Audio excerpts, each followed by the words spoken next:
07 news channel में आप सभी का स्वागत करती हूँ। तो दोस्तों, क्या दरभंगा एयरपोर्ट के विकास में मुख्यमंत्री बाधक बने हुए हैं या फिर क्या वो जानबूझकर इस काम के विकास में डिले कर रहे हैं? जमीन अधिग्रहण या फिर सिविल इनक्लेव का जो मामला है जो कि एयरपोर्ट अथॉरिटी ऑफ इंडिया ने दिया है, क्या उस काम को जानबूझकर बीच में स्थगित किया गया है?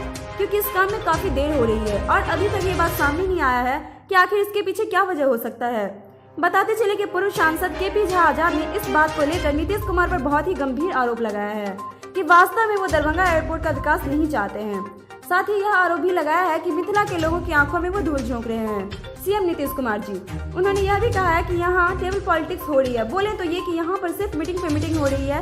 इसके साथ साथ उदाहरण देते हुए उन्होंने यह भी कहा है कि नीतीश कुमार ने पूर्णिया हवाई अड्डे का मामला भी लटका कर रख दिया गया है। युवराज यानी कि संजय झा मुख्यमंत्री को क्रेडिट दिलाने के लिए तरह तरह के हथकंडे अपना रहे हैं, जबकि मिथिला की जनता सब कुछ समझ रही है। और बड़ी बात यहाँ पे ये है कि पड़ोसी राज्य उत्तर प्रदेश में 5 अंतर्राष्ट्रीय एयरपोर्ट और तमाम तरह के एयरपोर्ट्स बन भी रहे हैं। वहाँ योगीनाथ का दबदबा है, जबकि यहाँ बिहार में सिर्फ एक एयरपोर्ट है और उसका भी समुचित विकास जो कि अविलंब होना चाहिए था वो भी नहीं हो पा रहा है। और ये जायज सवाल उठाया जा रहा है कि आखिरकार जमीन अधिग्रहण की जब सख्त जरूरत है दरभंगा एयरपोर्ट को, तो उसमें जल्दबाजी भी तो किया जा सकता है और अगर चाहे तो जल्द ही इस प्रक्रिया को पूरी की जा सकती है। तो फिर जानबूझकर आखिर विलंब क्यों किया जा रहा है? अगर सरकार चाहे तो 1 महीने में इस पूरी प्रक्रिया को खत्म कर सकती है।